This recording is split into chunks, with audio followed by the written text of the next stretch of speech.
Jangan terpengaruh dengan zona nyaman.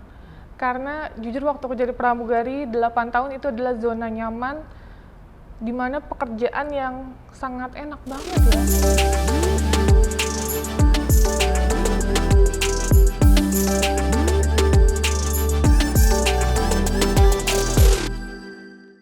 Hai teman-teman semua, selamat datang di seri Mesin Harapan di mana kita akan menyajikan dan ngobrol-ngobrol santai bareng sama figur-figur yang kamu kenal yang hopefully bisa menyajikan dan memberikan harapan dan optimisme ya untuk kita semua.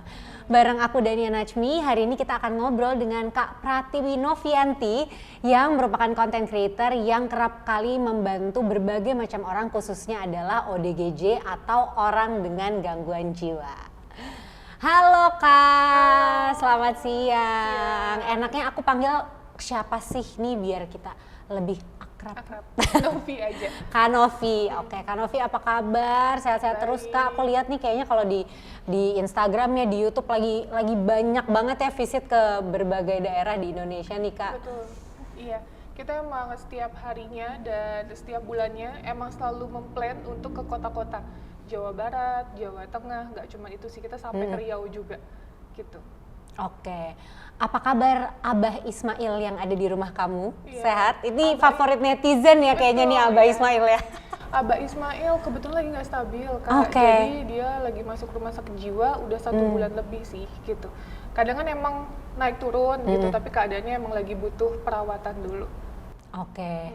Tapi pernah kamu tengokin nggak sejak udah masuk rumah sakit nih? Kan nggak boleh ditengok. Oh nggak boleh ditengok Iya. ya kalau di sana ya? Iya, Oke, nggak jadi boleh ditengok. dapat laporannya gimana tuh Kak biasanya?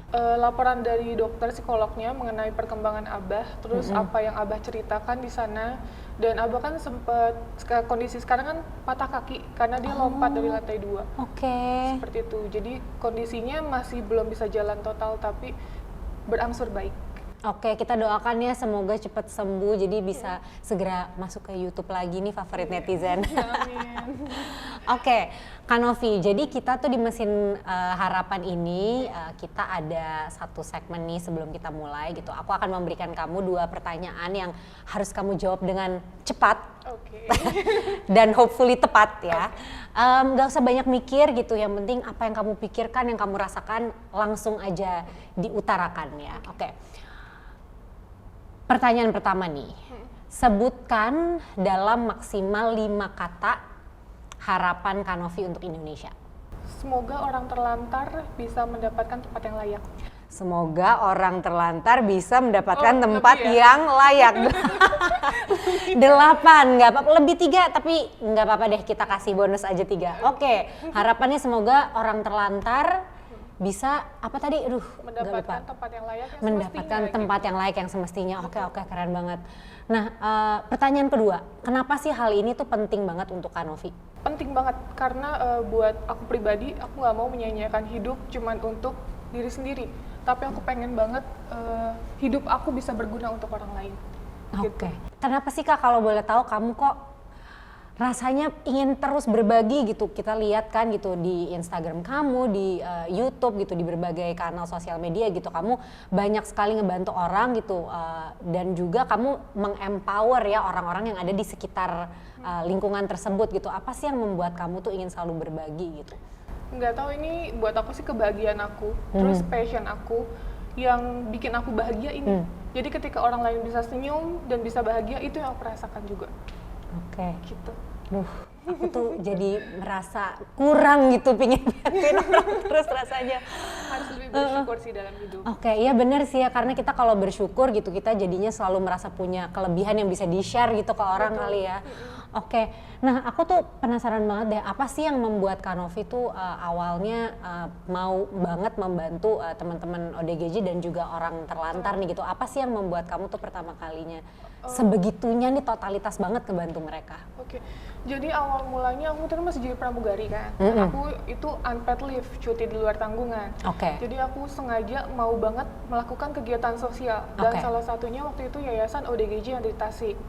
Gitu. Jadi datang ke sana dan ngebuat mata aku untuk ngebantu mereka yang sedang sakit gitu. Oke. Kita kan ini sehat gitu, mereka sedang sakit dan butuh pertolongan kita. Jadi kesadaran dari hati sendiri sih. Oke. Itu berarti waktu kamu ke Yayasan ODGJ itu yang di Tasik, posisinya tuh masih menjadi pramugari? Betul. Masih menjadi pramugari. Oke. Kapan sih Kak kamu tahu gitu dalam hati kamu, oh gue harus meninggalkan nih pekerjaan gue sebagai pramugari dan pindah haluan gitu untuk membantu orang-orang ini secara full time gitu. Kapan sih kamu taunya itu? Itu sebenarnya cepat banget ya aku memutuskannya, karena waktu itu aku terbang dan ada ODGJ yang benar-benar membutuhkan bantuan, harus segera ke rumah sakit. Di pesawat? Jadi mau penumpang terbang, kamu? Enggak, aku mau terbang, posisinya ada planning terbang, jadwal terbang, pas mau dijemput tiba-tiba mendapatkan laporan bahwa ODGJ yang aku tangani selama ini membutuhkan bantuan medis, sedangkan aku harus terbang. Gitu, jadi posisinya aku pas lagi terbang itu mikirin yang ada di darat gitu, jadi pikirannya bercabang lah, dan aku putuskan pas landing untuk hubungi chief, mengucapkan kata resign, jadi 1 month notice. Wow, jadi ada si kejadian itu ya benar-benar sebelum kamu berangkat berarti ya? Iya, jadi aku mikir kayaknya nggak akan bisa balance apabila aku kerja terbang jadi pramugari dan berbuat sosial yang ada di jalan, karena berbuat kebaikan di jalan itu 24 jam, bisa sampai subuh, sampai malam, nggak kenal waktu, sedangkan schedule terbang itu benar-benar full 6+1, seperti itu sih. Oke, berarti bahkan sebelum sebelum kamu jadi pramugari tuh kamu juga udah aktif untuk kegiatan sosial ini. Betul, ya Kak? Iya. Oke, apa aja tuh kalau dulu, apakah emang dari dulu udah aktif membantu fokusnya ke ODGJ dan orang terlantar atau gimana tuh? Kalau dulu aku lebih fokusnya ke yatim piatu, duafa, terus difabel, seperti itu sih. Jadi pas ke Yayasan ODGJ baru untuk ke trigger untuk membantu mereka. Kalau sampai sekarang kamu tapi masih nggak sih? Ya pasti masih ya, tapi maksud aku apakah masih menjadi fokus utamanya gitu untuk membantu anak-anak yatim piatu dan duafa gitu? Masih juga sampai ya? detik ini, karena aku ngebantu secara keseluruhan, karena lansia pun yang sebatang kara akan kita tempatkan ke yayasan gitu. Cool. Nah aku penasaran banget nih, keluar dari pekerjaan yang, apalagi pramugari itu salah satu pekerjaan yang diidamkan ya banyak orang gitu. Nah kamu berat nggak sih? Kalau menurut aku sih kayak asumsi aku kayaknya pasti berat ya gitu meninggalkan, karena maksudnya pasti ada concern finansial gitu. Kemudian pandangan orang-orang terdekat kamu gitu waktu kamu keluar. Nah itu bisa nggak sih Kak diceritain, karena aku penasaran banget nih gitu, gimana sih kamu coping dengan pandangan orang gitu pada saat itu? Sebenarnya kan terkesan kan kayak relawan banyak yang tidak dihargai seperti itu ya, sedangkan pramugari derajatnya sepertinya lebih wah gitu. Kalau aku pribadi sih aku tidak memikirkan pendapat orang lain. Jujur kalau dibilang berat lah, karena kan 8 tahun menjadi pramugari dan aku putuskan bulan November tanggal 22 untuk stop menjadi pramugari. Tapi aku mikirin kita kerja hanya mikirin duniawi. Cari uang, pulang, istirahat, tidur, seperti itu terus aktivitasnya. Mau sampai kapan gitu? Mau 10 tahun, 15 tahun, 20 tahun kita menjadi pramugari kayaknya nggak ada artinya gitu loh. Jadi aku putusin, aku tinggalin semua duniawi. Jadi aku lebih fokus, ya udah aku bantu orang-orang di jalan semampu aku, sebisa aku gitu. Pertimbangan aku mungkin mikirinnya finansial ya gitu terutama gitu, karena kalau membantu orang dengan gangguan jiwa, orang-orang terlantar gitu kan pasti justru kitanya harus memberikan uang gitu, pasti mereka harus siap juga secara finansial gitu. Nah dari kamu waktu itu ada ketakutan apakah, atau memang kamu tuh dari dulu sudah punya planning gitu untuk ke full time gitu ke arah membantu teman-teman di sini? Sebenarnya kalau dibilang planning sangat tidak terplanning ya, tapi aku percaya ketika ada niat baik pasti di situ ada jalan. Jadi pas mengucapkan kata resign dan aku coba ngebantu ODGJ dan orang terlantar lainnya ya, udah bismillah aja. Wah, power of bismillah aja nih. Aku dengernya tuh takut gitu. Aku aja yang baru kenal sama Kak Novi aja takut. Gimana kalau reaksi keluarga, teman-teman terdekat gitu waktu kamu memutuskan untuk resign tuh Kak? Mungkin terutama orang tua kali ya gitu. Gimana tuh Kak? Kalau mamaku almarhum kan emang selalu mengajarkan aku hal baik, ngebantu semampu kita sama pedagang kecil, siapapun itu orangnya. Dan papaku support banget apapun yang aku lakukan, karena beliau tahu bahwa yang aku lakukan ini adalah baik untuk aku dan orang-orang sekitar gitu. Jadi selalu dukung aja sih anaknya. Jadi mereka benar-benar 100%-nya mendukung kamu gitu untuk resign. Wah, Nah sekarang aku mau cari tahu lebih lanjut nih, pengen belajar dari Kak Novi soal pengalaman interaksi Kak Novi dengan orang dengan gangguan jiwa dan juga dengan orang terlantar. Betul. Gitu. Nah, gimana sih pengalaman pertamanya Kak Novi berinteraksi dengan orang dengan gangguan jiwa itu? Berarti mungkin pertama kalinya tuh yang di Tasik atau yang sebelum take off tuh Kak waktu itu? Di Tasik. Yang di Tasik ya? Karena waktu di Tasik belum punya YouTube, hanya benar-benar relawan dan penasaran penanganan ODGJ seperti apa gitu. Jadi waktu pertama kali waktu itu bareng sama Irfan Hakim juga. Terus kita evakuasi 3 ODGJ yang ada di jalan di daerah sana. Dan kebetulan ada ODGJ yang waktu itu agresif sekali, takut sama laki-laki dan maunya cuma sama aku. Jadi beliau itu memegang tangan aku sehingga kayak saking kerasnya sampai kayak dicakar gitu. Tapi dia maunya cuma sama aku. Jadi dari situ juga aku jatuh cinta sama ODGJ. Karena mungkin di situ kamu bisa lihat nggak sih orang yang selama ini ditakuti orang Betul. lain tuh ternyata dia ada sisi lembutnya juga. Betul, gitu ya. iya. Nah kalau cara kamu nih Kak berinteraksi dengan teman-teman ODGJ ketika baru pertama kali ketemu gitu, kamu ada trik-trik khusus gitu nggak sih Kak? Karena kalau aku lihat ya kamu kayaknya gampang banget gitu untuk bisa dekat sama mereka gitu, mereka nyaman sama kamu itu cepat gitu. Kamu ada trik-trik khusus nggak sih? Yang pertama itu harus pendekatannya pelan-pelan. Gitu. Jadi jangan pernah berikan hentakan atau gertakan sama dia. Jadi dekati pelan-pelan, terus tanya namanya. Apabila dia interaksi dengan baik sama kita deketin terus dan bilang bahwa niat kita baik, ingin membantu dia. Gitu. Dengan cara apa kita mau bersihkan dia, kita mandikan, potong rambut dan lain-lain sih. Gitu. Nah ini pendekatan ini yang kamu gunakan juga nggak sih ke Abah Ismail gitu Kak waktu itu? Betul, karena waktu sama Abah Ismail kita nggak langsung bawa dia, karena proses banget. Waktu hari pertama kita gagal cuma bisa bersihkan aja, itu pun kita 1 harian siang-siang panas-panasan ngejar-ngejar sampai akhirnya dia percaya sama kita dan kita hubungi dinas sosial terkait dan bawa ke rumah sakit jiwa di daerah Bogor waktu itu.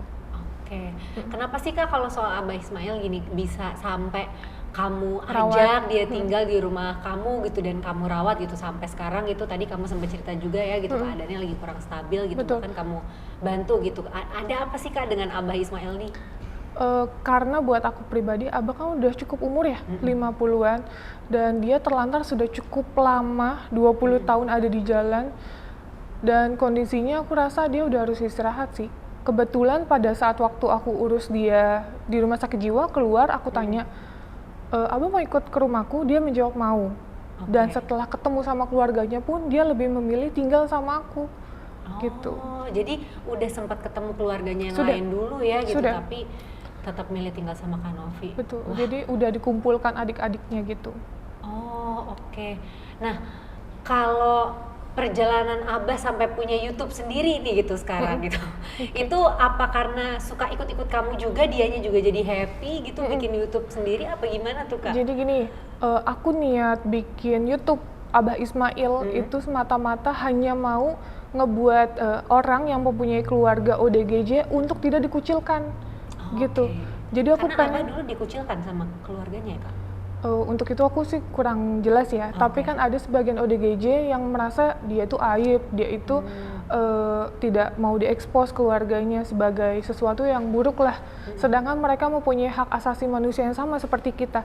Dan aku pengen YouTube itu bisa dilihat sama semua orang yang nggak cuman mempunyai keluarga ODGJ atau keluarganya ODGJ, tetapi kepedulian dia ya gitu terhadap ODGJ, gitu, bahwa ODGJ bisa sembuh sebenarnya, tapi butuh kesabaran dan ketelatenan sih.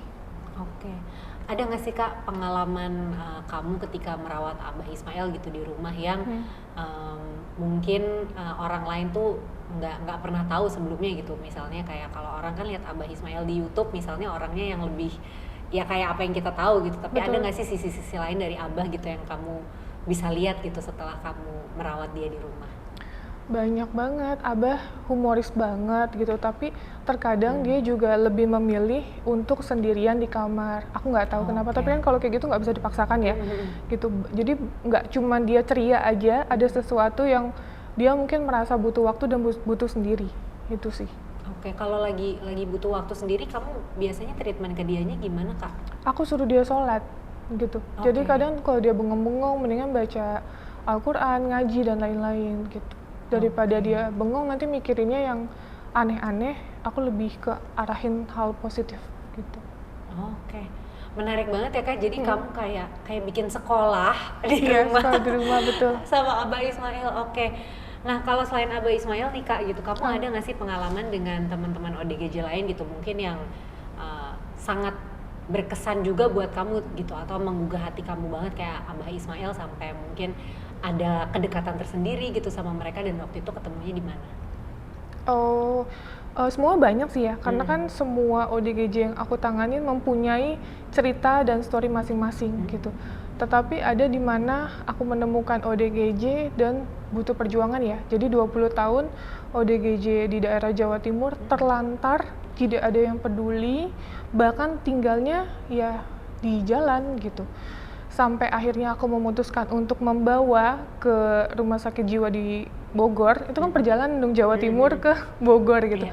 Dan ternyata aku masukin yayasan di Bekasi, beliau tidak nyaman. Jadi aku bawa lagi ke Jawa Timur. Jadi bener-bener yang aku rasa bulak-balik. Seperti itu sih. Kamu pernah nggak sih ngerasa capek Kak dalam menolong orang-orang ini?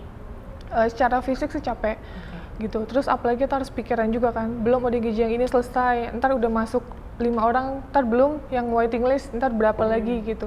Nggak cuman waktu, materi, tapi tenaga juga sangat butuh gitu. Tapi kadang motivasi aku dan bikin semangat ketika ngelihat orang-orang terlantar yang sembuh atau mendapatkan tempat yang layak gitu.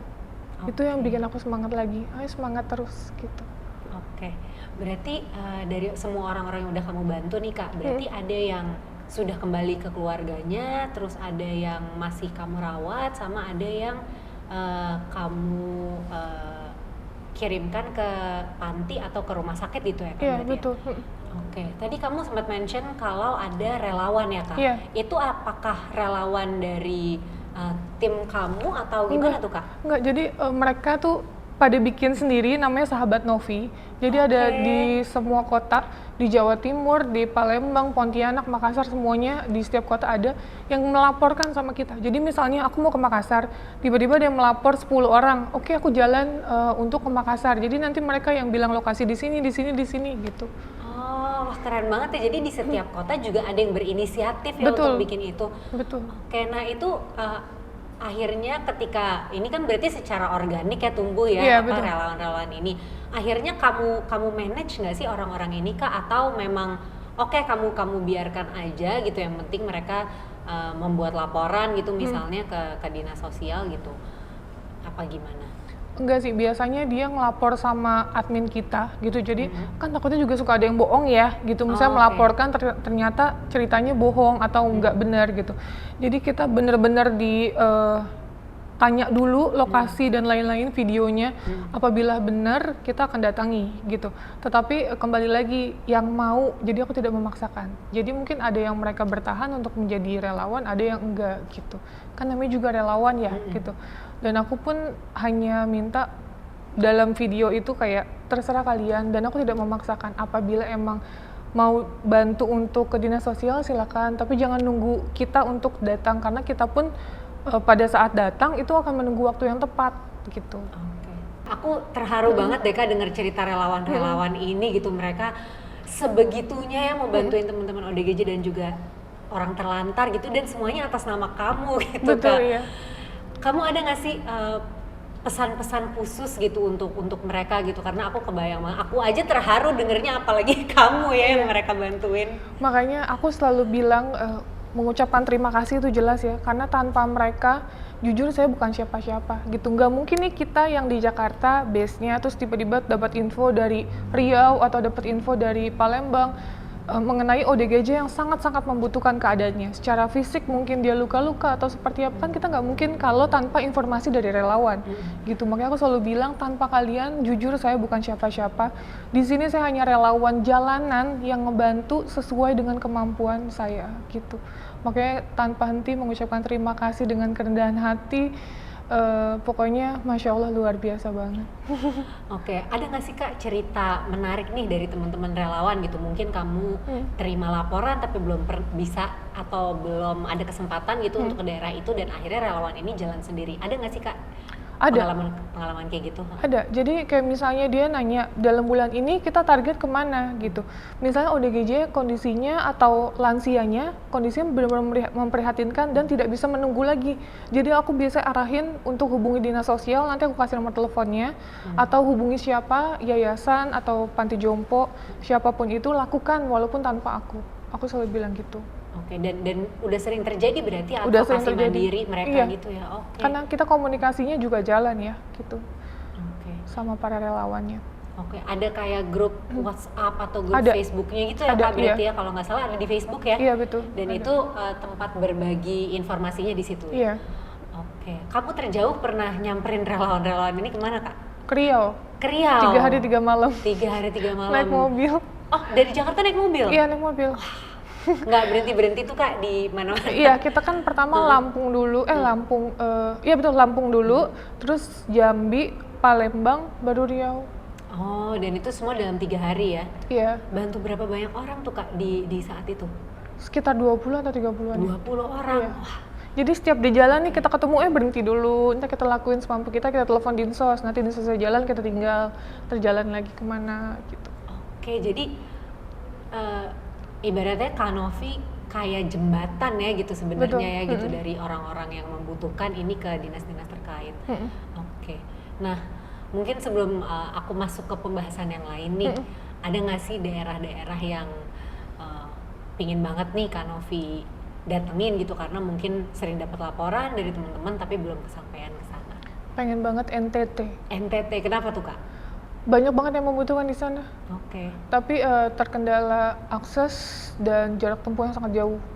Jadi ada kita di suatu pulau gitu, dari NTT, dari bandara itu masih 9 jam 9 perjalanan. jam Iya. perjalanan darat? Iya. Jadi kita mikirnya pertama timnya, terus transportasi dan lain-lain sih gitu. Secara fisik 9 jam oke ke sana, tapi masih harus ke apa sih kayak misalnya gunung gitu loh. Yang lewatin gunung tuh harus butuh tenaga lagi, itu loh yang kita oke. pikirkan. Oke. Nah Kak, kalau misalnya kamu pergi visit nih ke tempat-tempat ini, sebenarnya tuh sumber dananya dari mana sih Kak? Karena aku kebayang banget nih maksudnya kamu tadi naik mobil ke Riau aja pasti bensinnya berapa, Betul. ya kan? Terus kemudian makan timnya, kamu pasti bawa tim kan, nggak mungkin sendiri. Betul. Itu sumber dananya semua dari mana sih Kak? Dari YouTube. Dari YouTube. Jadi uang yang kamu terima dari YouTube itu kamu putarkan lagi ke sana ya? Betul. Karena emang niat awal bikin YouTube bukan memperkaya diri. Kalau memperkaya diri, aku udah bisa beli ini itu, tapi sama sekali ini niat kita benar-benar ngebantu orang. Bahkan kalau bisa yang kita punya kita jual untuk orang-orang yang benar-benar membutuhkan. Oke. Gitu. Tapi kamu happy dengan hidup kayak gini? Happy banget. Happy Karena dari kebahagiaan mereka kita bisa ambil poin bersyukur atas hidup yang kita punya sekarang gitu loh. Terkadang kita terlalu ngelihat ke atas sampai lupa bersyukur yang kita punya, yang kita milikin saat ini. Di luar sana masih banyak banget orang-orang yang membutuhkan atau kekurangan. Bahkan untuk makan aja mereka sulit gitu. Oke. Nah ini ada hubungannya kah dengan ajaran dari almarhumah ibunya Kak Novi? Iya, sedih lagi aku kalau bahas mama pasti sedih. Karena wah mamaku tuh luar biasa banget. Yang menjadikan aku sampai detik ini itu adalah dari mamaku gitu. Mengajarkan kepedulian sama orang lain, terus mengajarkan kepekaan dan membantu sebisa kita gitu.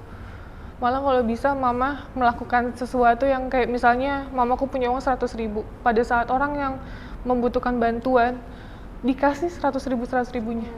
Mamaku mengajarkan hal itu karena sumber rezeki yang dimiliki kita nggak pernah tahu datangnya dari mana gitu. Oke. Silakan Kak Novi. Sedih kalau bahas mama. Ya.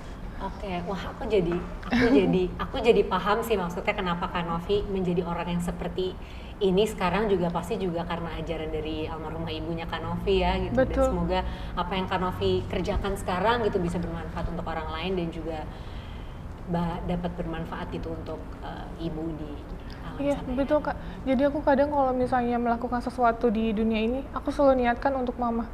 Jadi aku selalu doanya gini, nggak apa-apa aku nggak dapat pahala, tapi semua yang aku lakukan ini semoga sampai ke mamaku, gitu sih. Amin. Gitu. Jadi ikutan menangis.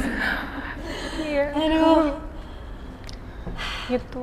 Jadi Oke. kalau dibilang seberapa penting mama, segalanya untuk hidup aku. Oke, ya aku percaya banget sih kayak gitu. Pasti semua hal baik nih yang kamu lakukan sekarang walaupun dihujat orang tuh pasti akan sampai ke mama ya di alam sana gitu, dan Insya semoga Allah. bisa Amin. ketemu lagi nanti Amin, ya, amin. di dunia-dunia yang lainnya. Amin. Oke, Kak Novi, aku sekarang mau ngobrolin soal anak-anak yang ada di rumah Kak Novi nih. Jadi ternyata kan gak cuma Abah Ismail aja, Iya, tapi juga betul. ada 2 anak ya Kak di Betul. situ. Heeh. Perempuan semua. Perempuan semua. Iya. Oke, ada siapa aja tuh Kak? Ada Laila Syafira, umur 1 tahun 1 bulan tahun. ini. Happy birthday. Yang satu lagi 1 bulan. 1 bulan. Naila namanya. Siapa? Naila. Naila. Jadi ada Laila. Laila dan Naila, Iya. anak kembar. Kayak anak kembar ya. Naila dan Laila. Oke, ini boleh nggak sih Kak diceritain gitu kenapa sih 2 anak ini bisa kamu asuh di rumah? Jadi anak ini spesial sekali karena ibunya ODGJ, orang dengan gangguan jiwa. Ini 2 anak ini ibunya sama? Beda. Oh, beda ibu. Oke. Yang Laila ibunya namanya Bulia, yang Naila ibunya namanya Budini, Oke. gitu. Jadi yang pertama dia homeless gitu, Oke. si Laila, karena waktu aku temukan di teras rumah orang gitu, masih merah 5 hari aku gendong, terus kita cari tempat tinggal untuk ibunya di yayasan, dan akhirnya kita berikan perawatan ke rumah sakit jiwa, udah bolak-balik, tapi anaknya kita rawat. Oke. Kenapa anaknya nggak diasuh juga sama yayasannya Kak? Oh nggak bisa, dia kan yayasan hanya untuk menampung ODGJ gitu, dan kasihan sekali kalau misalnya bayi tersebut yang membutuhkan perhatian secara khusus harus diurus ke yayasan gitu. Karena kondisi ibunya, Laila ini adalah anak ketiga, yang kedua itu aku dengar meninggal karena dicekik seperti itu. Makanya dengan inisiatif dan aku ngerasa insya Allah aku mampu untuk merawat Laila, jadi aku urus. Oke, kalau yang Naila? Naila ini baru 1 bulan, ibunya ODGJ juga, namanya Budini di Indramayu. Jadi kita putuskan untuk mengambil karena ibunya tidak mampu merawat, tidak peduli sama anaknya, dan pihak keluarga pun sudah menyerahkan ke kita. Oh, jadi sebenarnya keluarganya maksudnya masih ada dan Papanya pernah. doang, papanya doang, terus bapaknya juga udah nikah lagi. Jadi Bu Dini ini bener-bener nggak tahu arahannya harus kemana. Akhirnya kita putuskan untuk ibu gimana kalau misalnya ini kita rawat anaknya, dan Bu Dininya juga bilang ya udah dirawat aja gitu. Dan aku pun poinnya tidak memisahkan ya. Jadi aku tidak mengadopsi. Jadi nggak adopsi ya Tidak, Kak ya? aku hanya mengasuh. Jadi apabila Allah berkehendak Bu Lia dan Bu Dini sembuh, kita akan kembalikan. Karena itu bukan hak kita. Oke. Kita di sini hanya membantu merawat, itu aja. Oke, apa Kak perasaannya punya 2 anak kecil di rumah? Kamu juga soalnya belum berkeluarga kan? Belum, Belum betul. punya anak sendiri. Apa tuh Kak rasanya? Awalnya canggung ya, kan tiba-tiba nggak ada bayi, terus sekarang ada bayi, apalagi 2 gitu. Tapi lama-lama terbiasa, dan setiap hari melihat mereka ngebuat aku semangat untuk tetap berjuang. Mereka adalah salah satu contoh anak-anak spesial, dan bahkan di luar sana masih banyak orang-orang yang membutuhkan lainnya. Jadi kalau ngelihat mereka ngebuat aku bersyukur dan tetap semangat setiap harinya untuk berangkat gitu, kayak berangkat bantu orang, berangkat ke luar kota gitu. Oke, di rumah kamu berarti ada yang bantu ya untuk ngurus Ada, Laila dan ada. Naila ya? Oke, kamu tuh sejauh apa sih Kak ngebantu mereka gitu? Apakah hanya untuk misalnya kayak makan dan baju gitu dan kesehatan gitu, atau misalnya kamu udah mikirin sampai oke, gimana nih biaya pendidikan dan segala macamnya gitu? Nah, alhamdulillahnya aku sudah mendepositkan Laila, kan ini Naila baru ya, jadi aku mendepositkan Laila tuh yang Laila 1 tahun ya? Betul, yang 1 tahun. ya, oke. sampai dia sekolah gitu. Jadi aku udah mikirin nih sekarang gimana nanti kalau misalnya Allah berkehendak aku misalnya tiba-tiba meninggal, aku pengen Laila hidupnya terjamin. Jadi aku mendepositkan dia uang, di bank untuk kedepannya dia bisa sekolah tinggi. Itu sih. Dan Naila insya Allah nanti. Lagi dikumpulin dulu ya? Iya, dikumpulin dulu. Nah, dan ini semua sumber dananya berarti dari pendapatan kamu dari YouTube Betul, ini ya iya. gitu? Oke, kamu tuh terima apa namanya, maksudnya bantuan dari orang lain gitu nggak sih? Misalnya kayak ada orang yang mau memberikan mereka kayak mau dong, misalnya ada dokter gitu yang mau nih memeriksakan mereka secara gratis atau imunisasi apa segala macam gitu. Oh belum sih. Belum ada Belum ya? ada. Menurut Kak Novi, apa sih persepsinya masyarakat di Indonesia nih terhadap teman-teman ODGJ dan juga orang terlantar gitu sampai kamu punya dorongan gitu untuk terus mengedukasi mereka gitu soal teman-teman ODGJ ini? Oke, kan selama ini ODGJ kan sering banget dicela-cela, terus sering banget dikerjain, dilakukan yang tidak semestinya oleh anak kecil atau orang dewasa gitu. Jadi dengan tayangan aku di YouTube itu mengedukasi mereka untuk tidak menyakiti gitu. Setidaknya berikan pertolongan berupa kebutuhan dia, makanan, minuman, dan apabila mengetahui tentang prosedur yang seharusnya, tolong dilaporkan juga ke dinas sosial terkait. Seperti itu sih. Yang tadinya nih mindset orang ODGJ membahayakan atau serem, tapi di sini akan aku tepis bahwa mereka adalah seseorang yang sangat menyenangkan dan membutuhkan bantuan kita. Oke, nah ini berarti tips juga ya untuk teman-teman mungkin yang dengar hari ini, kalau misalnya ada anggota keluarganya atau teman atau orang-orang terdekat yang terdiagnosa dengan gangguan jiwa gitu, berarti sebenarnya tuh stepnya harus kemana aja sih Kak pertama kali? Pertama kali aku sih biasanya dapat informasi dulu dari relawan atau siapapun mungkin yang berani atau nggak berani untuk menangani ODGJ tersebut. Aku datengin, tapi aku biasanya hubungin dinas sosial juga. Kalau misalnya responnya baik, alhamdulillah untuk membantu kita. Tetapi kalau responnya lama dan tidak baik, kita akan lakukan semampu kita gitu. Kita akan bersihkan, kita akan obatin, dan kita bawa ke tempat yang semestinya gitu. Oke, berarti stepnya gitu untuk teman-teman kalau misalnya memang ada keluarga terdekatnya gitu misalnya terdiagnosa gitu adalah hubungi Dinsos. Kalau Dinsosnya sedang tidak responnya baik gitu, berarti mungkin hal selanjutnya yang dilakukan adalah ke yayasan dulu berarti ya Kak ya? Iya, yayasan. Jadi ada yayasan khusus untuk orang terlantar tanpa biaya sama sekali, itu kan juga ada ya. Oh oke, jadi memang bebas biaya, kita langsung menghubungi aja ya? Iya. Kalau ke yayasan gitu Kak, biasanya ruang lingkup yang mereka membantu sejauh apa sih? Gitu. Oh, pengobatan sih. Jadi lebih ke pengobatan. Ke pengobatan. Ya, okay. Jadi menampung dan mengobati gitu. Jadi ada sistem di mana kayak sistem ruqyah, doa-doa dan lain-lain. Seperti itu sih. Oke, tapi berarti di sana juga ada dokternya ya gitu, ada. Dan itu semua bebas biaya berarti? Iya, betul. Oke. Nah kalau menurut Kak Novi nih, kalau untuk masyarakat umum, apa sih yang bisa kita lakukan untuk membantu teman-teman ODGJ dan juga orang terlantar? Masyarakat umum, aku sih selalu bilangnya minta tolong kalau apabila kalian melihat orang terlantar atau ODGJ, tolong berikan makanan, kebutuhan pokok. Jadi makanan kan kalau perut tidak bisa ditoleransi gitu. Jadi berikan makanan, minuman, pakaian yang layak, atau yang selalu aku bilang laporkan ke dinas-dinas terkait seperti itu. Karena bayangkan aja kalau misalnya ODGJ terlantar puluhan tahun, kita satu hari aja di jalan, mungkin kita nggak akan betah. Jadi posisikan mereka seperti diri kita sendiri. Itu sih. Oke, berarti dibantu secara kebutuhan pokok, betul. Kemudian laporkan ke dinas terkait ya. Kalau laporkan ke Kak Novi ada keterbatasan, jadi jangan marah-marah. Iya betul. Oke, nah Kak Novi, kamu kan perjalanannya membantu teman-teman ODGJ dan juga orang terlantar nih sudah cukup panjang ya gitu, dan kamu tuh sudah membantu banyak sekali orang gitu. Nah, ada nggak sih kamu merasa perbedaan antara diri kamu yang dulu gitu sebelum full time membantu teman-teman di sini sama kamu yang sekarang gitu, ada nggak sih bedanya? Beda banget Kak. Dulu bener-bener kita terbang jadi pramugari, jaga penampilan banget, mulai dari makannya teratur, terus kita nggak mau panas-panasan, nggak mau menyentuh sesuatu yang kayak terkesan jorok ya atau menjijikan. Nah di sini aku bener-bener udah menghilangkan itu semua secara otomatis ya. Jadi pas mengenal mereka aku udah nggak kenal ada rasa jijik lagi.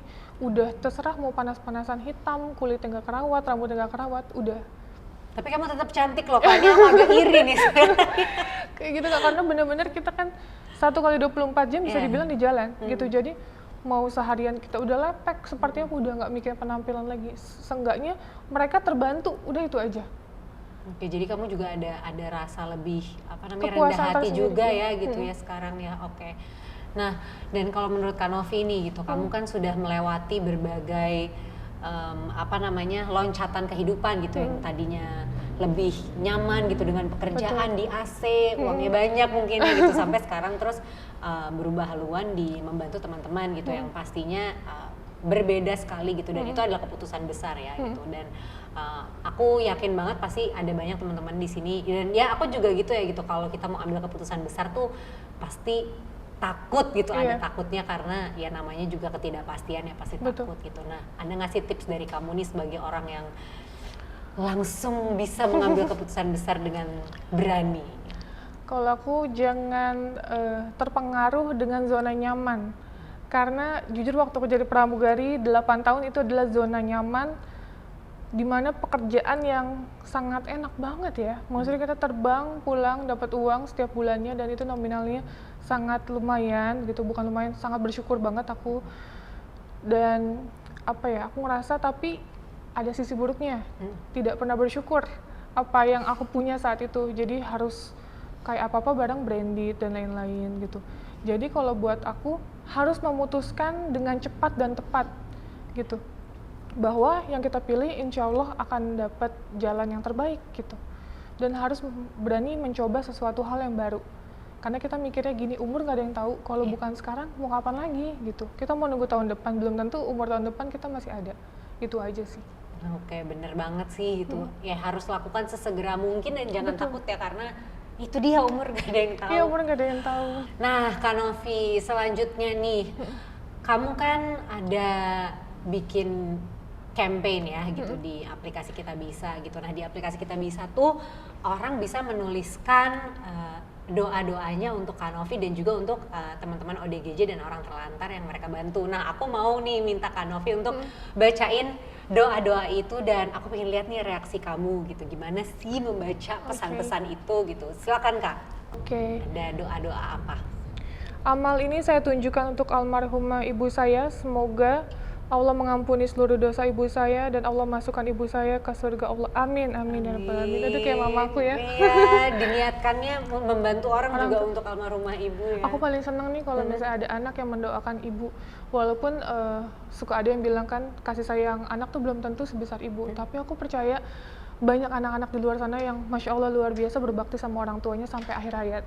Gitu, amin. Semoga kita semua bisa menjadi orang-orang seperti itu ya Kak. Amin, amin. Oke, amin ya doanya tuh netizen. Terima kasih banyak sudah mendoakan. Amin. Ini yang kedua, limpahkan berkat-Mu untuk orang-orang yang kesusahan ya Allah. Berkahilah usahaku hari ini dan seterusnya. Cukupkanlah dunia akhirat untukku dan orang tuaku. Amin, amin, ya Itu rabbal terharu alamin. banget gak sih Kak Iya, kalau terharu dengar banget. orang tuh doa membantu sebegitunya ya di kita. Teman-teman mohon doanya untuk kesembuhan ibu saya yang sedang sakit mengalami gangguan jiwa semenjak saya nikah 1 tahun lalu. Aduh, ini banyak juga nih seperti itu. Kadang ibunya terlalu sayang sampai anaknya menikah, terus dia jadi stres dan kepikiran seperti itu. Amin ya, kita doakan sama-sama. Ibunya bisa sehat seperti sedia kala. Jadi kuncinya harus sabar dan tulus untuk memberikan kasih sayang. Oke, sabar dan tulus ya Kak. Iya. Dan aku salut banget nih sama netizen yang tadi mendoakan karena walaupun dia juga punya masalahnya dia sendiri tapi dia tetap mendoakan dan membantu ODGJ lainnya ya Kak. Betul. Gitu. Duh, terharu banget.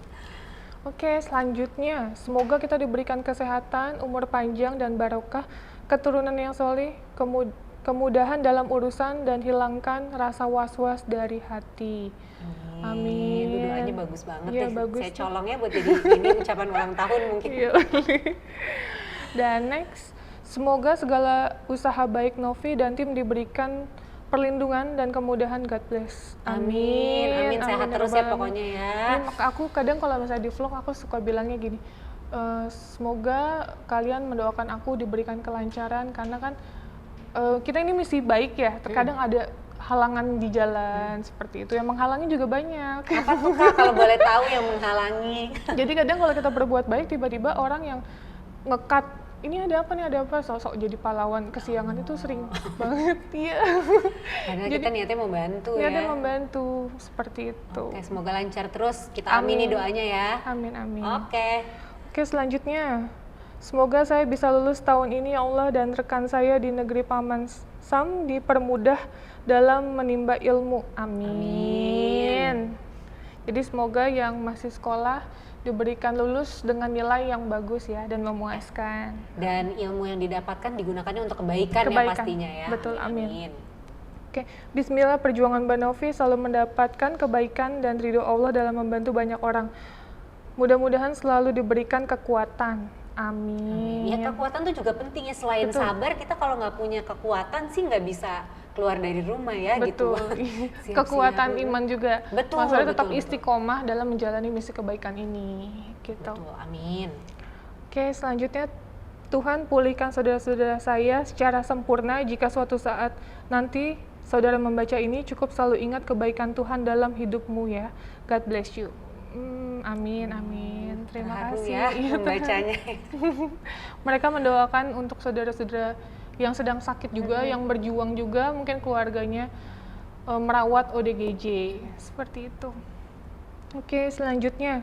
Ya Allah, lancarkan rezeki kami, jodohkanlah Habib Sadikin dengan Yulia Aiza. Sampaikanlah niat baik kami untuk menikah secepatnya. Amin, amin. Amin, ya ini Rabbal doanya Alamin. benar-benar spesifik Ya, ya. curcol ya. Agak sedikit curhat nih, tapi nggak apa-apa ya. Ya, karena kan yang dia minta doakan juga adalah ibadah ya. Ibadah, Jadi, betul. walaupun agak sedikit curhat sih ya, Iya. teman-teman. Nggak apa-apa, lo boleh ya. Silakan lo kalau mau curhat di aplikasi. Boleh. Yang penting kan niat baiknya ya. Betul. Oke. Oke, selanjutnya. Terima kasih sudah menjadi inspirasi, terima kasih sudah mengajarkan hal-hal positif, terima kasih sudah membuat orang lain bahagia. Aduh, terharu banget nih kalau baca kayak gini. Cocok ya buat jadi ini lirik lagu. Betul, Mungkin. judulnya terima kasih. Siapa tahu Kak Novi mau bikin jingle ya, nanti buat YouTube-nya bisa nih dijadikan inspirasi. Oke, udah Kak, udah semua.